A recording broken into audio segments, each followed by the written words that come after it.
بسم اللہ الرحمن الرحیم۔ اپنی کامیابی کو جذبہ و گرمجوشی سے سرشار کیجیے۔ جذبہ، ولولہ، حوصلہ اور گرمجوشی کامیابی کے لیے ایک زبردست محرک کی حیثیت رکھتی ہے۔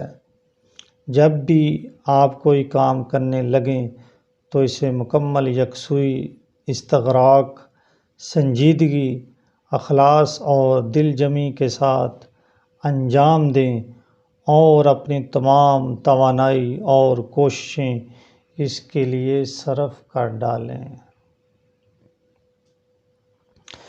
جذبے، ولولے، حوصلے اور گرمجوشی کے بغیر کبھی بھی کوئی عظیم مقصد حاصل نہیں کیا جا سکتا۔ جذبہ، شوق، ولولہ ایک ایسا عنصر ہے جو آپ کو کامیابی کی طرف متوجہ رکھتا ہے اور کامیابی کے لیے توانائی مہیا کرتا ہے۔ لیکن بیرونی ذرائع سے تحریک اور ولولہ حاصل کرنے کے برعکس ایک سچا اور حقیقی جذبہ، شوق اور ولولہ روحانی نوعیت کا حامل ہے۔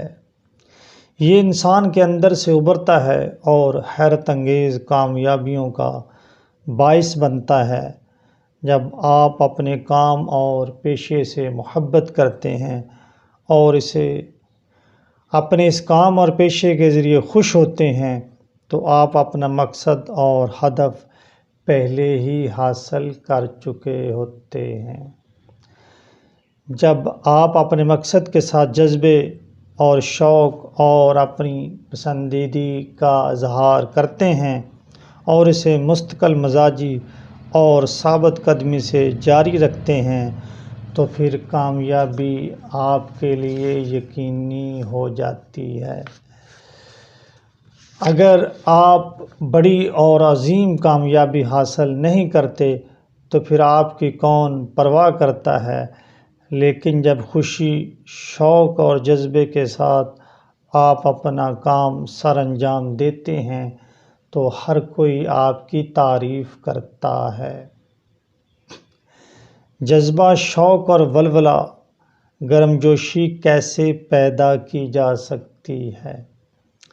آپ اپنی زندگی کے اہم ترین شعبوں میں کامیابی حاصل کرنے کے لیے خود میں جذبہ، شوق، ولولہ اور جوش و خروش کیسے پیدا کر سکتے ہیں؟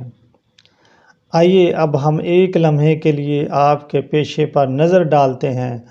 آپ کی پیشہ ورانہ مصروفیات آپ کے تمام ہفتے کے اوقات پر محیط ہوتی ہے۔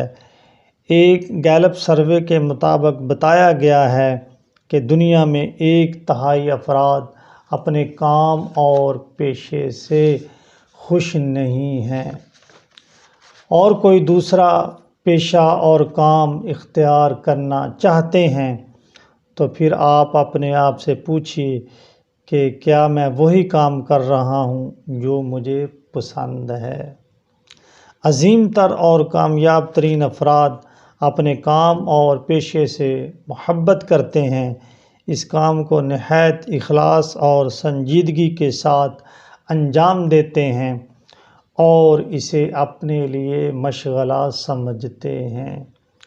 لیکن وہ کامیاب اس لیے ہیں کہ انہوں نے ایک طریقہ ڈھونڈ لیا ہے کہ جس کے ذریعے وہ اپنے کام اور پیشے سے محبت کرتے ہیں اور اسے پسند کرتے ہیں۔ لیکن اگر آپ میں اپنے پسندیدہ کام اور شعبے کو اپنانے کے لیے مطلوبہ مہارت نہیں ہے تو پھر اس مہارت کو حاصل کرنے کی کوشش کیجیے اور اس کے لیے وقت صرف کیجیے۔ اپنے اس مقصد کے حصول کے لیے آپ سے جو بھی بن پڑتا ہے کیجیے۔ صلی اللہ تعالیٰ علیہ وآلہ وسلم۔